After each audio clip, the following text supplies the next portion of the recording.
मंडळी, तुमच्या आणि माझ्या आनंदाचा उत्सव सुरू होणार आहे।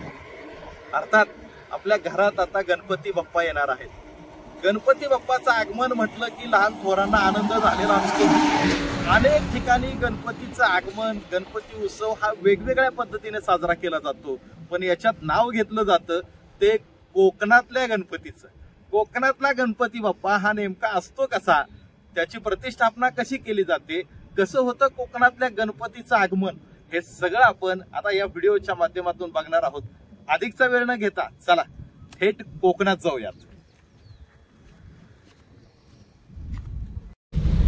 बारामतीतून कोकणच्या दिशेने आमचा प्रवास सुरू झाला। सातारा, कराड, मलकापूर, आंबा घाटातून आम्ही कोकणात उतरलो। कोकणात जायचं म्हटलं तर पाऊस हा असणारच। पावसातूनच आम्ही जात असताना अनेक ठिकाणी सर्वत्र हिरवेगार असं सर्व वातावरण झालेलं होतं। अनेक डोंगरदऱ्यांमध्ये हे सर्व हिरवाईने नटलेले हे डोंगर आपल्याला पाहायला मिळत होते। आम्ही ह्या सर्व प्रवास करत करत शेवटी आंबा घाटात आम्ही पोचलो। आंबा घाट म्हटलं की धुकं हे असणारच, आणि धुकं म्हटलं की चहा तर व्हायलाच पाहिजे। आंबा घाटामध्ये हे धुकं आणि इथलं सगळं वातावरण अक्षरशः अंगात कणाका भरवणारा आहे। त्याच्यामुळे अर्थातच चहा झालाच पाहिजे, आणि म्हणून कडक चहा घेत आणि या धुक्याचा आनंद घेत आपण पुढच्या प्रवासाला जाणार आहोत।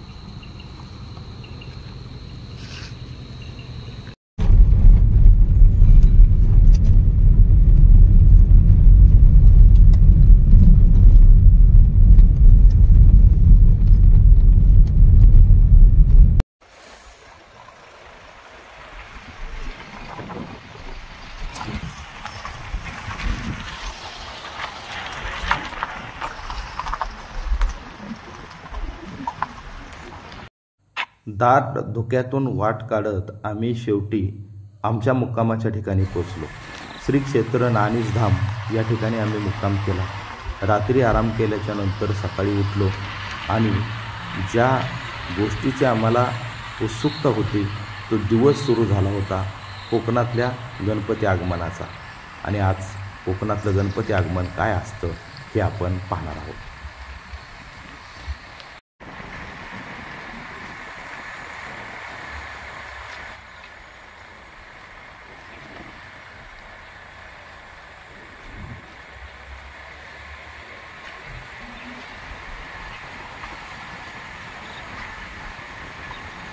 अशा रीतीने आपण कोकणातले गणपती पाहण्यासाठी आज कोकणात पोहोचलेले आहोत। आपण रात्री श्री क्षेत्र नानीज धाम या ठिकाणी मुक्काम केलेला आहे, आणि आता या नानीज धाम पासूनच आपला कोकणामध्ये आपण पुढच्या प्रवासासाठी जाणार आहोत। आपल्याला बघायचंय आज कोकणातल्या गणपतीचं आगमन कशा पद्धतीने होतं। कोकणातले बाळगोपाळ जे आहेत ते या आपल्या लाडक्या गणरायाचं कसं स्वागत करत असतात, आणि एकंदरीतच आता या कोकणातल्या अगदी सकाळच्या मनमोहक दृश्यानंतर आज गणपतीचं आगमनही अशाच पद्धतीनं मनमोहक अशा पद्धतीनं आनंदात आणि वातावरणात होणार आहे।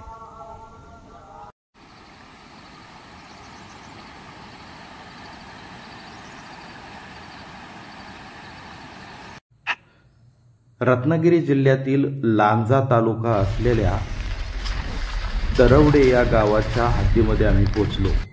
तिथं आयरेकरवाडी नावाची एक वाडी होती।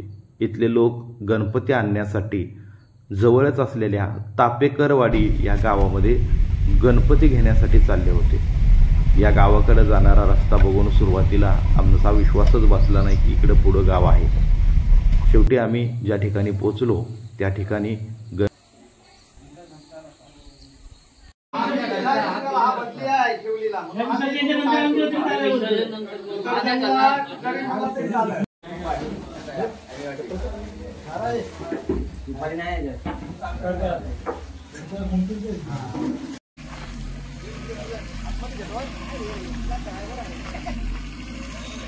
आतमध्ये घेतो इकडं थोडं पुढे घ्या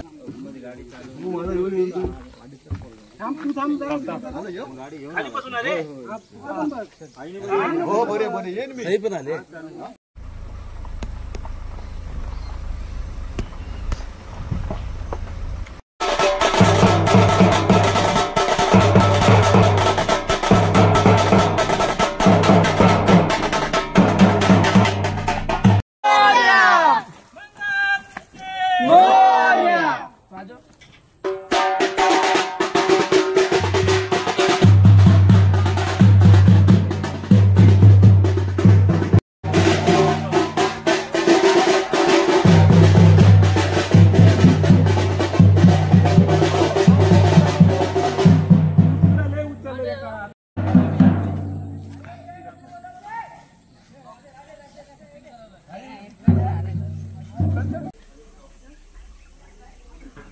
गणपती बाप्पा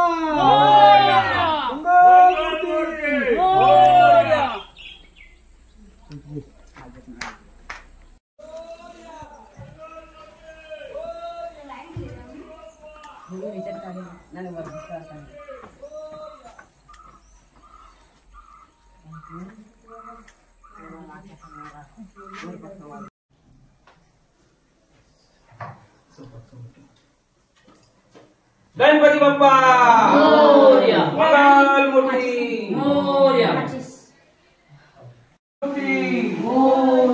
मंदिर मामा की जय.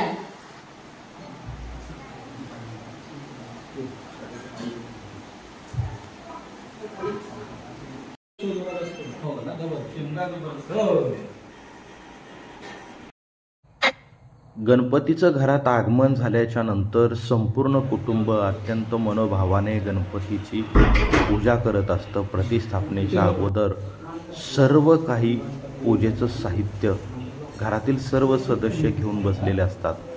गणपती विराजमान होतात आणि त्यानंतर सुरू झाली होती इथली अत्यंत भावनिक पद्धतीने आणि अत्यंत भावार्थाने गणपतीची आरती. कोकणातली गणपतीची आरती देखील इथले लोक स्वतः म्हणतात. कधीही टेप लावत नाहीत किंवा साऊंड सिस्टीमवरती आरत्या म्हटल्या जात नाहीत.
मी तळ कोकणात आलो आहे. तळ कोकणातला लांजा तालुका आहे रत्नागिरी जिल्ह्यामध्ये आणि त्याच परिसरामध्ये लांजाच्या जवळ तळवडे नावाचं गाव आहे आणि इथं आयरेवाडी नावाची एक वस्ती आहे की वाडी आहे जिथं एक आयरे आडनावाचं कुटुंब राहतं आणि आज हे कुटुंब नोकरीच्या आणि व्यवसायाच्या निमित्तानं मुंबईला जरी असलं तरी गणपती म्हटलं की कुटुंबातले सर्व सदस्य आपल्या घरात हजरच असतात आणि याच कुटुंबामध्ये आज आपण आलेलो आहोत. आणि कोकणातला गणेशोत्सव काय असतो काय असते इथल्या लोकांची गणपतीच्या बाबतीतली आराधना, गणपतीच्या बाबतीमध्ये असलेलं त्यांचा प्रेम आणि स्नेह हे तुम्हाला अक्षरशः डोळे दिपून टाकणार आहे. आपण आयरे कुटुंबाशीच बोलणार आहोत. तर सर्व कुटुंबीय आपल्याला इथं बघायला मिळत आहेत. नमस्कार. ज्यावेळेस मी इथं आलो होतो त्यावेळेस काही लोकांशी बोललो तर हे सर्वजण मुंबईला असतात आणि सुरुवातीला आपण या कुटुंबियांच्या गणपती बाप्पांचं दर्शन घेऊया, ज्याची आरती आणि आपण सर्व पूजा आरास आपण सर्वजण पाहणार आहोत. तर सुरुवातीलाच गणपती बाप्पांचं आगमन झालेलं आहे या कुटुंबियांमध्ये आणि हा सगळा बालचमू बघताय आपण, हे सगळे बालगोपाल बघताय. आज पहिल्याच दिवशी अक्षरशः मी खूप वेळ झालं हे सगळं बघत असताना भावूक आहे, कारण गणपतीच्या बाबतीत एवढी लोक एवढ्या आस्थेनं देवाशी एकरूप होतात हे सगळं जाणून घ्यायचंय. मी अधिकचा वेळ घेणार नाही, आपल्याला इथल्याच लोकांशी बोलायचंय. दादा, खरं तर मी जवळपास 1-1.5 तासापासून येत आहे. मी भारावून गेलो होतो. इथलं कोकणातल्या लोकांचा गणेशोत्सव मी फक्त ऐकून होतो, मला पाहायचं होतं आणि महाराष्ट्रातल्याही लोकांना दाखवायचं होतं की गणपतीचं आगमन काय असतं, कोकणातल्या माणसासाठी गणपती काय आहे. कोकणातल्या लोकांसाठी गणपती म्हणजे त्यांचं एक आराध्य दैवत आहेच, परंतु मुंबईमध्ये सर्व नोकरी करणारे ज्यांना शक्य होईल तसे त्यांच्या वेळेनुसार गणपती सणासाठी बायका मुलांना सगळ्यांना घेऊन येतात. काही लोकांना रजा नसते त्याच्यामुळे ते 1-2 दिवस रजा घेऊन जशी ऍडजस्टमेंट करून ते गावी येतात, पण येतात. आज आपण पार्वती निवास मुक्काम तळवडे आयरेवाडी तालुका लांजा या ठिकाणी आपण आहोत. या घराचे मालक गोविंद सीताराम आयरे आणि स्वातंत्र्य सैनिक गोपीनाथ सीताराम आयरे यांच्या निवासस्थानी आपण आज आलेले आहात. या आपल्या या गावामध्ये वाडीमध्ये ह्या घरामध्ये आपलं स्वागत आहे. धन्यवादच. खरं तर हे प्रेम तुमच्याकडून आम्हाला मिळालं. गेली सकाळपासून मी तुमच्या बरोबर आहे. हे गणपतीचं नातं किती पिढ्यांपासून तुम्ही बघताय? हे जवळजवळ आम्ही आता जर माझं जर 66 वय आहे, परंतु पूर्वी 100 वर्षापूर्वीपासून म्हणजे जवळजवळ 150 वर्षापेक्षा अधिक वर्षापासून ही आमची 7वी पिढी चालू आहे या इथे. गाव मोठं आहे, तिथे 250-300 लोकांची घरं आहेत आणि ह्या परिसरामध्ये आम्ही आयरे कुटुंब राहतो. आयरे कुटुंबाची कमीत कमी 10 घरं आहेत. अन्य मांडवकर, मोहिते, खेडेकर असे अन्य लोकांची घरं अशी मिळून एक 15 घरं आहेत. या वाडीमध्ये आम्ही सगळे राहतो. गणपतीच्या सणाला सगळे जवळजवळ सगळे येतात.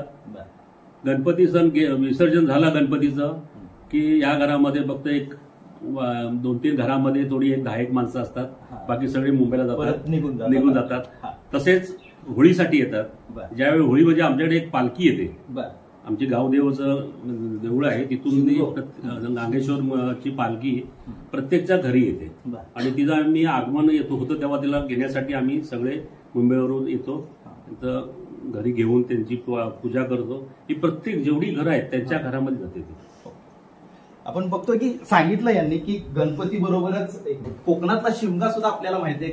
कोकणातला शिमगा ही तेवढ्याच प्रेमानं साजरा केला जातो. इथली लोक कोणतीही ऍडजस्टमेंट करत नाही. काय काय साधारणतः गणपतीचं आगमन ज्या दिवशी होतं, प्रतिष्ठापना असते, काय काय तयारी केली जाते? तयारी म्हणजे पहिले एक 8 दिवसापासून मकर बनवलं जातं गणपतीचं. त्याच्यानंतर मग आरस वगैरे सगळं करून सकाळी गणपती आणायच्या दिवशी सगळे निघून तयार असतात. गाडी वगैरे सांगितलेली असते आणि मग जिथून गणपती आणायचे ते गाव कुरचून गाव आहे तिथे जातात आणि तिथून गेल्याच्या नंतर मग गणपती तासे डोल वाजवत घरी आणले जातात आणि मग घरी आणल्याच्या नंतर त्यांची दरवाजासमोर आल्याच्या नंतर त्याची पूजा अर्चा करून ते घरात घेतलं जातं आणि त्याच्यानंतर मग मकरात बसवून त्याची स्थापना करून प्राणप्रतिष्ठा करून मग त्यांची पूजा केली जाते आणि पूजा झाल्याच्या नंतर मग त्याची आरती वगैरे. ओके. काका, मला तुम्ही सांगा, इकडं काही फुलं वेगळी, आता आमच्याकडे जास्वंद गणपती म्हटलं तर इथं काही ती पिवळी आणि दुसरी ती जांभळ्या कलरची फुलं, त्याचं काय म्हणतोय गणपती? गणपतीला शक्यतो ती फुलं असते गौरीला जास्त वाहिली जातात. त्याला गौरी ज्यावेळी दिवशी येतात तर सोनथळ म्हणतात, बरोबर ना? सोनथळ म्हणून त्या फुलांचं नाव आहे. ती तुम्ही पिवळे बारीक फुलं बघितली ती सोनथळ म्हणून त्याला म्हणतात. आणि तिचा हार कोण, खरं म्हणजे तिला हार दुसरा तिळाची फुलं जास्त आवडीचे असतात गौरीला हार, पण ती आता तळे कोण करत नसल्यामुळे ती सोनथिळीचा वापर तिचा हार करून गौरीला वापरला जातो, वयात घातल्या अशी त्या मान तिचा असतो. आणि तर तुम्ही सकाळपासून बघितलं असेल आमची किती भाव झालेलो आहेत. आता सगळं सिनियर सिटीजन झाले, तर पहिले बोलले ते पण रिटायरमेंट आहे, मी पण रिटायरमेंट आहे, आणखी तिकडे आहेत ते अजून येणारे आहेत. त्याचे तिकीट मिळत नाही, त्यामुळे जरा प्रॉब्लेम झाले. आज ना उद्या ते येतील. म्हणजे कोकणामध्ये जो तुम्हाला सांगितल्याप्रमाणे एवढ्या आम्ही भावावरून जातो ना की आम्हाला जी मिळेल त्या दिवशी गाडीने आम्ही कुठच्या पर्यंत येतो. आज काल रात्री जे बसलेले आहेत स्टँडिंग आलेले आहेत. हे बघा ही मुलगी, हिला कॉलेजला रजा मिळत नव्हती, तिचं फर्स्ट इयर चालू आहे, तिला आणि तिच्या वडिलांना रजा मिळत नव्हती. कुठे गेले रजा मिळत नव्हती. म्हणजे आमच्या ऑफिसमध्ये कंबाळ आहे, एक गेला की दुसरा येतो. मग त्या माणसाने त्याच्या रिलेव्हंट महत्वाचा आणि हिला कॉलेजमध्ये सुट्टी नव्हती, पण तिला काल संध्याकाळी तिला कळल्यावर आम्हाला सुट्टी आहे, गणपतीच्या पुढे काहीच नाही, अजिबात काही नाही. पण तिच्या पहिलंच वर्ष असल्यामुळे पण तिने नाराज झाली होती. पण बोलतात ना मनापासून इच्छा असेल तर सर्व होतं. तर सरांनी म्हणजे कॉलेजने सांगितलं तिकडे गेली 5 दिवस राहता, संध्याकाळी लगेच रात्रीमध्ये स्टँडिंगने आले. म्हणजे मुंबई टू रत्नागिरी. मी सुरुवातीला हे सांगितलंच होतं की कोकणी माणसाची आस्था जी आहे गणपती विषयात, मी सांगितलं की त्याचं वर्णन नाही करू शकत, कोणत्याही श्रद्धेचं वर्णन करताच येत नाही. आपण देवाची कार्य फॉर्मॅलिटी म्हणून पार पाडणं आणि ते देवापर्यंत पोहोचवणं, हे कोणी पोचवावं तर हे कोकणी माणसाने पोचवावं. आणि अशाच पद्धतीची आमची वीरमाता आहे. वीरमाता मला सांगा आई, त्या देवाच्या अंगावरती वस्त्र आणि त्याची काय प्रथा आहे, ते कशा पद्धतीने बनवली जातात आणि कोण आणून देतं वगैरे त्याच्याबद्दल सांगा. ते गावचं आमचं गुरव तो आणून देतो. कधी नारळी पौर्णिमेला आणि ते आम्ही ठेवतो आणि आज गणपतीच्या गळ्यात.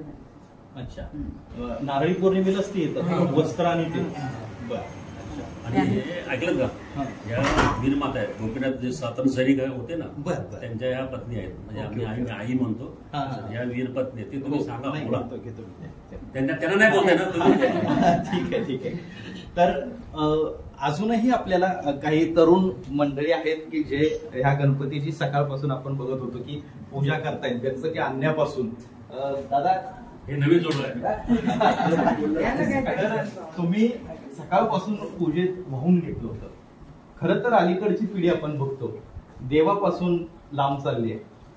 देव किंवा बाकीच्या सगळ्या गोष्टी आपल्याकडे मोबाईल आले किंवा आपण बदलता सर्व काळ आहे, ह्या सगळ्या गोष्टींमध्ये सुद्धा तुम्ही ह्या लहान मुलांसहित 1 ते 1.5 तास पूजा करत होता.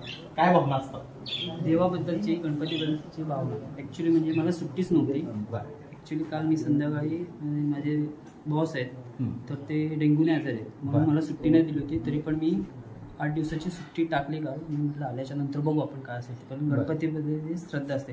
दरवर्षी मी न चुकता गणपतीला आणि होळीला कंपल्सरी सुट्टी असू दे नसू दे येतो.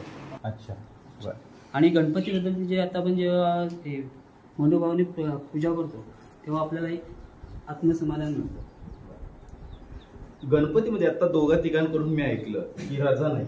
समजा अशा वेळेस तुम्हाला बॉसनी खूपच काटेकोरपणे सांगितलं की नाही तुम्हाला यावर्षी रजाच नाही, त्यावेळेस कोकणी माणसाची काय भावना असते? त्या दिवशी कोकणी माणूस जर मध्ये संडे आला तर सकाळी येईल आणि संध्याकाळी जाईल. बर, पण गणपतीला गावाकडे, पण गणपतीला येणार. अच्छा. काही महिला वर्ग आहेत त्यांना पण बोला जरा ताईंना. गणपतीच्या आपण जी प्रतिष्ठापना असते, ज्यावेळेस गणपतीचं आगमन होतं त्याच्या आदल्या दिवशीपासून 1 दिवस आधीपासून तुमचे उपवास असतात ना, तर काय साधारणतः त्याची सर्व प्रक्रिया असते? तुम्ही महिला वर्ग गणपतीच्या येण्याची कशी तयारी करत असता? सकाळी उठल्यावर सगळं व्यवस्थित सारण सुरून सरळ रांगोळी लादी वगैरे सगळं पुसून रांगोळी काढून सगळं साफसफाई करून पूजेची तयारी. हरताळकीच्या दिवशी हरताळकीची पूजा असते, खाली आमचा मांड असतो, त्या हरताळकीची पूजा वगैरे करतो. आता सकाळी उद्यापन झालं सकाळी, त्याच्यानंतर गणपतीची तयारी त्यानंतर गणपतीचं आगमन होतं. हरताळकेच्या दुसऱ्या दिवशी गणपतीचं आगमन. आणि इथली पूजा झाल्याच्या नंतर मग उपास होता. नैवेद्य वगैरे दाखवल्यानंतर मग उपास. कालचा उपास पूर्ण दिवसभर. आता देवाला झाल्यानंतर आम्ही सोडणार. 21 मोदकांचा नैवेद्य असतो. विविध 5 प्रकारच्या भाज्या असतात. वरण भात अशा प्रकारचा नैवेद्य. म्हणजे गणपती बाप्पांचा प्रसाद हे केल्याशिवाय तुमचा काय सांगा तुम्ही? या वर्षीचा तुमचा पहिला गणेशोत्सव आहे इकडचा ना. तुमचं गाव, यांचं गाव कोणतं? कुडा. अच्छा, म्हणजे कोकणात. परंतु इकडचा तुमचा यावेळेचा पहिलाच गणेशोत्सव आहे. कशा पद्धतीने तयार केली? छान वाटलं इथे येऊन. म्हणजे सगळेजण एकत्र येऊन जो उत्सव साजरा केला जातो गणेशोत्सव. माझ्या वडील म्हणजे आईच्या घरी पण वडिलांच्या घरी पण आम्ही 3-3 वर्षांनी जायचो. तेव्हा पण इथं अशीच मजा असते. तशीच ही मजा मी आज मिस केली आहे. बरं. नाही, खरं तर मी सांगितलं ना की कोकणातला गणेशोत्सव मी तुम्हाला ह्या 15 आणि 20 मिनिटाच्या व्हिडिओमध्ये दाखवू शकत नाही आणि सांगू शकत नाही. काय कार्यक्रम असतो साधारणतः गणपतीचे? हे 10 दिवस असतात. कोकणात काय काय कार्यक्रम असतात? कोकणात आमच्या कार्यक्रम म्हणजे आमचे रोज आमच्याकडे भजनाचा कार्यक्रम असतो. प्रत्येकाच्या घरी भजन. आज आमच्याच घरी भजन. पहिल्या दिवस आमच्या घरी असतात. असे 5 दिवस आमचे 5 गणपती करतो आम्ही. तर तिथे प्रत्येकाच्या घरी आम्ही रोज भजन आणि आरती. 5-6 आरत्या असतात आमच्या. आमच्या आरत्या बी नवीन टाईपच्या पण. आता तुम्ही ऐकलं? हो. तशा आमच्या नवीन टाईपच्या पण आरत्या, साध्या पण आरत्या. दादा, काय सांगता तुम्ही? हे सगळं गणेशोत्सव साजरा करत असताना संध्याकाळी काहीतरी तो एक जाकडी ना, जाकडी ते कार्यक्रम किंवा अजून काय प्रथा असतात? जाकडी म्हणजे काय असतं नेमकं? जाकडी म्हणजे असे ते 12 खेळ असतो. म्हणजे ही 10 मुलं असतात. 2 जण वाजवणारे असतात. आणि ते कसे असे मुले जसे आपण हे कसं टिपऱ्या कसं खेळतो, गरबा त्या पद्धतीतच ते चालतंय ते. अच्छा. आणि त्याच्यामध्ये गाणारे असतात, बो असतात, ते गाणार आणि त्याच्यावरती वाजप होणार. त्या वाजपच्या हिशोबाने ते नाचणार. ओके. आपण नाचतो. आता मी असं मगाशी मला कोणीतरी सांगितलं की तुमच्या हे जे आयरे कुटुंब आहे सगळ्यांचे मिळून एकाच ठिकाणी गौराईचं. मला त्याबद्दल एक विचारायचं होतं. त्याबद्दल काय सांगाल की गौराईचं आगमन तुमच्या ह्या आयरे कुटुंबामध्ये कसं होत असतं? आमचं वडील घरानं आणि आमची 10 घराची वाडी आहे आयरे कुटुंबाची. आमचा देव एकच असतो आणि एकच देव घरच आमचा असतो. कुलदैवत एकच आहे. त्या आमच्या कुलदैवतामध्ये एका घरामध्येच गौर येते. आगमन तिचंच होते. सर्वांनी तिथेच जाणार. तिथे जाणार. परत दुसऱ्या दिवशी अवसणार. त्या दिवशी पण रातभर जागरण करणार. तिला रातभर हौसीन खेळवणार. भजन असतात, जाकड्या असतात, फुगड्या असतात. गौराईला पण तेवढ्याच प्रेमानं जेवढं गणपतीला आपण प्रेमानं आगमन करतो तेवढाच गौराईचं पण आहे. गौराईला रानभाज्याचा निवेद येतो. रानभाज्यांचा. ओके. तर मित्रांनो, आपण हे सर्व पाहतो आहे की आपल्याला फक्त असं आपण बोलतो की एकत्र कुटुंब राहिली पाहिजेत. गावखेड्यांमधनं कुटुंब वेगळी व्हायला लागलेत. कोकणात आल्याच्या नंतर हे तुम्हाला पाहायला मिळणार नाही. किंवा तुम्हाला कुटुंबाची व्याख्या काय आहे जी आत्ताच्या साधारणतः 50 वर्षापूर्वीची जी कुटुंब असायची. आपल्याकडे ज्यावेळेस आपण औद्योगिक विभागामध्ये ज्यावेळेस बघतो की जिथे MIDC जास्त झालेली आहे, नागरीकरण जास्त झालेलं आहे मोठ्या मोठ्या मेट्रो सिटीमध्ये, तर तिथं गेल्याच्या नंतर आणि कोकणात ज्यावेळेस तुम्ही एखाद्या कुटुंबात येता, एकदा हे सगळं दाखव, हे सगळं पाहिल्याच्या नंतर इथं 4थी पिढी पण आहे, 3री आहे, 7वी पिढी. इथं पंजोबा असेल, आजोबा असतील, वडील असतील, त्यांची नातवंड असतील, हे सगळेजण एकाच ठिकाणी आपल्याला पाहायला मिळतात. आणि हे कोकणच्या माणसांकडून खरं शिकायला पाहिजे. कोकणातल्या लोकांकडून सण कसे साजरे करायचे, जर करायचेच असतील तर ते किती मनोभावे करायचे, हे मात्र आपल्याला कोकणच्या लोकांकडून शिकायला मिळेल. हे बाळगोपाळ चमू इकडं 1 मिनिट.